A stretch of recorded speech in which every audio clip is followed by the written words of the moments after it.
Hello दोस्तों, welcome to Rohit edu bright initiative. मैं रोहित विश्वकर्मा। आज जिस टॉपिक पर बात करने जो आज का हमारा टॉपिक हुआ है यूनिवर्स ब्रह्मांड। इसमें हम मेनली जिस टॉपिक पर बात करेंगे वो सौर मंडल, सोलर सिस्टम। यानी आज का जो हमारा मेन टॉपिक हुआ है सोलर सिस्टम, जिसमें हम जानेंगे ग्रहों जो सौर मंडल में जो ग्रह हैं, कुल 8 ग्रह हैं, तो उसके बारे में हम आज डिस्कस करेंगे। तो आइए स्टार्ट करते हैं। तो सबसे पहले बात करें तो कुल ग्रह की। तो अगर कुल ग्रहों की बात करें तो दिख रहा है कुल ग्रह वैसे 8, पहले 9 था, लेकिन बाद में ये जो प्लूटो था इसको अब हट गया, या 92 ग्रह में आ गए। तो कुल ग्रहों में बात करें तो हमारा बुध, शुक्र, पृथ्वी, मंगल, बृहस्पति, शनि, अरुण और वरुण, कुल 8 ग्रह हैं। जिसमें से यह सन दिख रहा है आपको, इसके बाद मरकरी यानी बुध, वीनस यानी शुक्र, मार्स यानी अर्थ यानी पृथ्वी, और मार्स यानी मंगल, जुपिटर यानी बृहस्पति, और सैटर्न यानी शनि, यूरेनस यानी अरुण, और नेपच्यून यानी वरुण। दिख रहा होगा कि सबसे बड़ा ग्रह जुपिटर है और सबसे छोटा ग्रह मरकरी। अगर आगे बात करें तो यह तो रहा सूर्य से दूरी के आधार पर, यानी कि बुध से स्टार्ट हुआ और वरुण तक। अगर आगे बात करें आकार के अनुसार सौरमंडल के ग्रहों का अवरोही क्रम, यानी आकार के अनुसार, यानी कि वो भी अवरोही क्रम, यानी कि पहले बड़ा फिर उससे छोटा फिर उससे छोटा। तो बात करते हम जो पहला सबसे बड़ा ग्रह बृहस्पति, इसके बाद शनि, अरुण, वरुण, पृथ्वी, शुक्र, मंगल व बुध। यानी इसमें सबसे बड़ा बृहस्पति, इसके बाद शनि का नंबर है, फिर अरुण है, फिर वरुण है, और पृथ्वी देखा जाए तो 5वां नंबर है। इसके बाद शुक्र, मंगल, और सबसे लास्ट में हमारा है बुध। यानी कि सबसे बड़ा ग्रह बृहस्पति और सबसे छोटा ग्रह बुध। अब घनत्व के अनुसार ग्रहों का क्रम देखें बढ़ते क्रम में, यानी कि बढ़ते क्रम, यानी कि इसका घनत्व सबसे कम, फिर अरुण, फिर बृहस्पति, फिर वरुण, यानी फिर इससे ज़्यादा मंगल, फिर मंगल से ज़्यादा शुक्र, शुक्र से ज़्यादा बुध, और बुध से ज़्यादा पृथ्वी। यानी कि सबसे ज़्यादा घनत्व किसका है तो वह है पृथ्वी का। अगर यानी सबसे कम घनत्व शनि का, फिर अरुण का नंबर है, फिर बृहस्पति, और सबसे ज़्यादा जो हमारा घनत्व हुआ है पृथ्वी का। अगर आगे बात करें तो हमारा जो बुध यानी मरकरी, तो यह है बुध ग्रह मरकरी। अगर इसकी बात करें तो यह सूर्य का सबसे नज़दीकी ग्रह है, जो सूर्य निकलने के 2 घंटा पहले दिखाई देता है। यानी यह जो मरकरी है यानी बुध ग्रह, यह सूर्य का सबसे नज़दीकी ग्रह और सूर्य निकलने के 2 घंटे पहले दिखाई पड़ता है। और यह सबसे छोटा ग्रह है जिसके पास कोई उपग्रह नहीं है, यानी इसका अपना खुद का कोई उपग्रह नहीं है।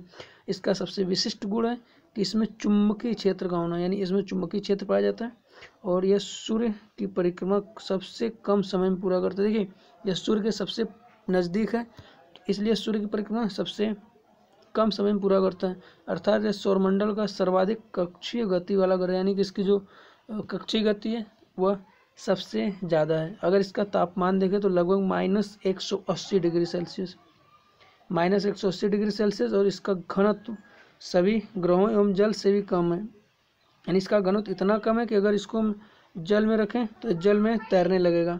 और यहाँ पर दिन अति गर्म और रातें बर्फीली हो। अगर आगे बात करें तो इसका तापांतर देखें तो सभी ग्रहों में सबसे अधिक है 560 डिग्री। यानी यहाँ पर जो दिन है वो अति गर्म और रातें बर्फीली यानी बहुत ठंडी होती हैं। और इनका अगर हम अंतर निकालें तो उसको हम तापांतर बोलते हैं। यानी कि दिन में और रातों का जो ताप का अंतर होता है उसी को हम तापांतर बोलते हैं। तो यह 560 डिग्री सेल्सियस यानी बहुत ज़्यादा होता है। और अगर आगे बात करें तो शुक्र, जो हमारा अगला ग्रह है वो शुक्र, तो यह पृथ्वी का निकटतम ग्रह है, यानी कि पृथ्वी के निकट ग्रह, और यह सबसे चमकीला एवं यानी यह सबसे चमकीला ग्रह और सबसे गर्म ग्रह। इसे सांझ का तारा या भोर का तारा कहा जाता है। अगर इसको यह है दिख रहा है, यह है शुक्र। अगर इसको आप शाम के टाइम पश्चिम की साइड देखेंगे तो यह दिखता है। यह सबसे जितने भी तारे होते हैं सबसे जो चमकदार होता है उसी को शुक्र। इसको आप आसानी से नंगी आँख से भी देख सकते हैं। और यह शाम में पश्चिम दिशा में तथा सुबह में पूरब की दिशा में आकाश में दिखलाई पड़ता है। देखिए ऐसा क्या होता है, क्योंकि हम पृथ्वी रोटेट कर रही है तो हम जो है जब उसको पश्चिम, रात के टाइम पश्चिम में देखते हैं, लेकिन सुबह हम क्या करते हैं कि घूम कर आ जाते हैं पूर्व की साइड। यह अन्य ग्रहों के विपरीत दक्षिणावर्त चक्रण करता है, यानी कि यह एक ऐसा ग्रह है जो अन्य ग्रहों के विपरीत यानी दक्षिणावर्त यानी क्लॉक वाइज चक्रण करता है। और इसे पृथ्वी की भगनी यानी बहन भी कहते हैं। इसको पृथ्वी की बहन भी कहते हैं, यानी जो शुक्र ग्रह है उसको हम पृथ्वी का, यह शुक्र ग्रह इसको हम पृथ्वी की बहन भी कहते हैं। और यह घनत्व, आकार एवं व्यास में पृथ्वी के समान है। देखिए यह घनत्व, आकार और व्यास, यानी कि घनत्व में भी, आकार में भी और व्यास, इसीलिए इसको हम भगनी ग्रह कहते हैं। और इसके पास कोई उपग्रह नहीं है, यानी इसका अपना खुद का कोई उपग्रह नहीं है। अगर हम आगे बात करें बृहस्पति, तो बृहस्पति देखिए जिसको हम जुपिटर बोलते हैं, यह सौरमंडल का सबसे बड़ा ग्रह दिख रहा है। यह सौरमंडल का सबसे बड़ा ग्रह है और इसे अपनी धुरी पर चक्कर लगाने में 10 घंटे यानी कि सबसे कम समय लगता है। और सूर्य की परिक्रमा करने में तकरीबन 12 वर्ष लगते हैं इसको, यानी कि ये अपने जो अक्ष पर जो रोटेट करता है, रोटेशन इसका सबसे ज़्यादा है। और लेकिन ये जो सूर्य की परिक्रमा है वह 12 वर्ष में लगाता है। और इसके उपग्रह का नाम है गैनीमीड, यानी इसका जो उपग्रह है वह गैनीमीड है और यह सभी उपग्रहों में सबसे बड़ा है। इसको देखिए हम कैसे याद करेंगे, यह ग्रह भी सबसे बड़ा है तो इसका उपग्रह भी सबसे बड़ा होगा। और जो गैनीमीड है इसका रंग पीला। देखिए यहाँ पर जो फिगर दिख रहा है, ये देखिए यह फिगर है, यह रही हमारी पृथ्वी, यह हमारी पृथ्वी है, सॉरी यह हमारी पृथ्वी और यह पूरा जुपिटर। तो आप अंदाज़ा लगा सकते हैं कि पृथ्वी छोटी सी है और यह जुपिटर कितना बड़ा है। इसके बाद आगे बात करें तो मंगल, बृहस्पति के बाद मंगल यानी मार्स, हाँ तो मार्स, तो इससे देखिए इसको हम बोलते हैं लाल ग्रह। अगर इसको हम देखें तो इसको हम बोलते हैं लाल ग्रह, इसको हम बोलते हैं लाल ग्रह, जिसको हम रेड प्लैनेट भी कहा जाता है। और इसका रंग लाल क्यों होता है, तो इसका जो रंग लाल होता है वो आयरन ऑक्साइड के कारण होता है। आयरन ऑक्साइड के कारण इसका रंग लाल होता है। और यह पृथ्वी के समान, यह पृथ्वी के समान 2 ध्रुव हैं इसमें, यानी ये एक, अगर बात करें तो इसका एक ध्रुव यह और एक ध्रुव यह, जैसे पृथ्वी में उत्तरी और दक्षिणी ध्रुव, उसी तरह इसमें भी 2 ध्रुव पाए जाते हैं। और इसका जो कक्षीय तल है, इसकी जो कक्षीय तल है वह 25 डिग्री के कोण पर झुका हुआ है। देखिए जो हमारी पृथ्वी है, पृथ्वी का 23.5 अंश, लेकिन जो हमारा मार्स है इसका 25 डिग्री कोण पर झुका है, जिसके कारण यहाँ पर पृथ्वी के समान, ऋतु परिवर्तन होते हैं। जैसे पृथ्वी में ऋतु परिवर्तन होते हैं उसी तरह इसमें भी ऋतु परिवर्तन होते हैं। और इसके दिन का मान और एवं अक्ष का झुकाव एकदम पृथ्वी के समान ही है। और यह अपनी दूरी पर 24 घंटे में एक पूरा चक्कर लगाता है। इसका जो रोटेशन है वह पूरा 24 घंटे में एक पूरा रोटेशन करता है, यानी ये जो रोटेशन है 24 घंटे में पूरा एक रोटेशन करेगा। और इसके 2 उपग्रह हैं, एक फोबोस है, दूसरा डोमोस। सूर्य की परिक्रमा करने में इसको 687 दिन लगते हैं, यानी इस सूर्य की परिक्रमा 687 दिन में कर लेता है। और सौरमंडल का सबसे बड़ा ज्वालामुखी, जिसको हम बोलते हैं ओलिपस मेसी, और सौरमंडल का सबसे ऊंचा पर्वत निक्स ओलंपिया, यानी सौरमंडल का सबसे बड़ा ज्वालामुखी ओलिपस मेसी और सबसे बड़ा पर्वत ओलंपिया, जो माउंट एवरेस्ट से 3 गुना अधिक ऊंचा है, वह इसी मंगल ग्रह पर है। अगर हम आगे देखें तो पृथ्वी में देखिए, पृथ्वी सबसे पहले यह आकार में 5वां सबसे बड़ा ग्रह है और सौरमंडल का एकमात्र ग्रह जिस पर जीवन, यानी कि सौरमंडल का एकमात्र ग्रह जिस पर जीवन है तो वह पृथ्वी। और इसका विषुवतीय व्यास 12,756 किलोमीटर, 12,756 किलोमीटर और ध्रुवीय व्यास 12,714 किलोमीटर। अगर इसका हम विषुवतीय व्यास की बात करें तो इसका विषुवतीय व्यास ये पृथ्वी है, तो ये ऐसे ये इसका विषुवतीय व्यास, जो रेड कलर की लाइन दिख रही है ये विषुवतीय व्यास। अगर इसका हम ध्रुवीय व्यास देखें तो ये जो ग्रीन कलर की लाइन दिख रही है ये इसका ध्रुवीय व्यास। तो देखिए यह तकरीबन अगर देखा जाए तो यह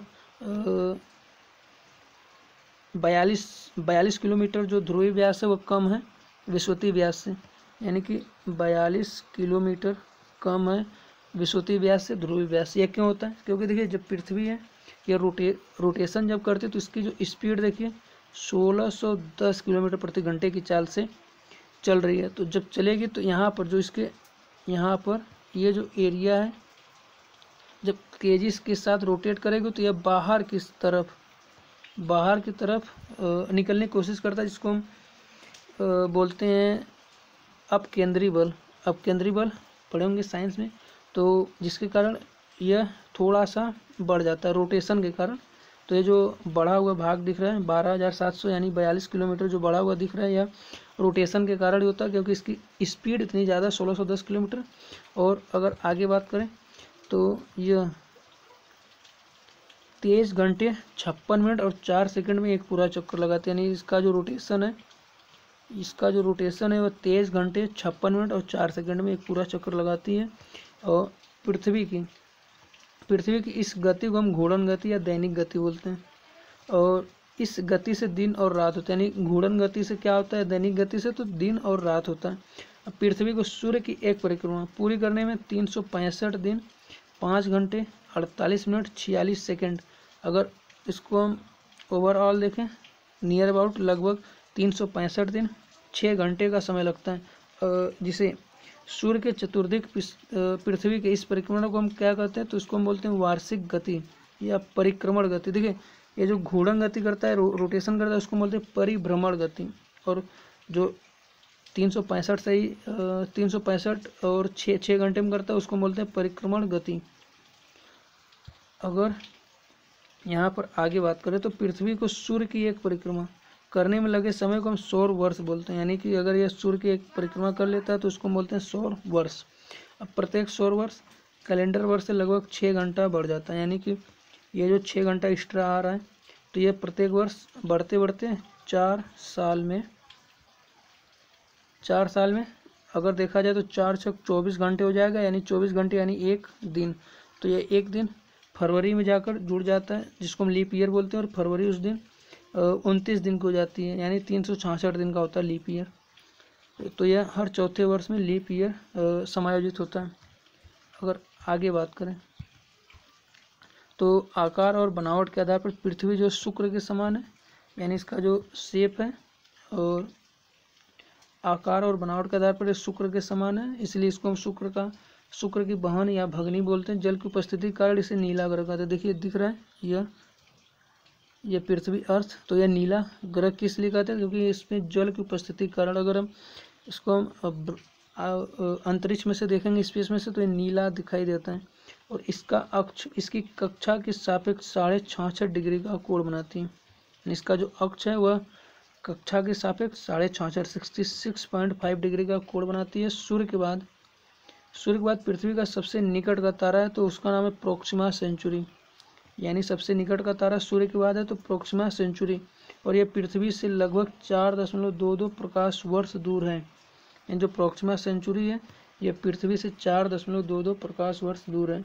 अब पृथ्वी का एकमात्र उपग्रह चंद्रमा है, जो पृथ्वी का एकमात्र उपग्रह वह चंद्रमा है। इसके बाद आगे बात करें तो हमारा शनि, देखिए शनि क्या है, यह आकार में दूसरा सबसे बड़ा ग्रह। पहला था बृहस्पति, दूसरा है शनि। और यह आकाश में पीले तारे के समान दिखाई देता है, यानी पीला तारा। और इसकी विशेषता है कि इसके तल के चारों ओर वलय का होना। देखिए यह शनि है, अब इसके चारों तरफ ये वलय दिख रहे हैं। इसकी संख्या पूछे तो 7 है। और शनि का सबसे बड़ा उपग्रह टाइटन है, जो सौरमंडल का दूसरा सबसे बड़ा ग्रह है। यानी इसका उपग्रह जो टाइटन जो सौरमंडल का दूसरा सबसे बड़ा ग्रह है। और टाइटन आकार में बुध के बराबर, यानी जितना बड़ा बुध है उतना बड़ा टाइटन।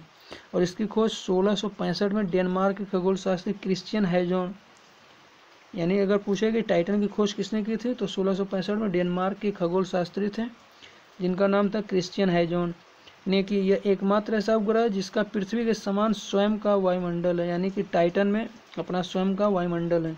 यानी पृथ्वी के अलावा अगर कहीं वायुमंडल है तो टाइटन। अब फोबे नामक शनि का एक और उपग्रह है जो इसकी कक्षा में घूमने की विपरीत दिशा में परिक्रमा करता है, यानी इसके जो जिस तरह रोटेट करता है उसका अपोजिट साइड से वह रोटेट करता है।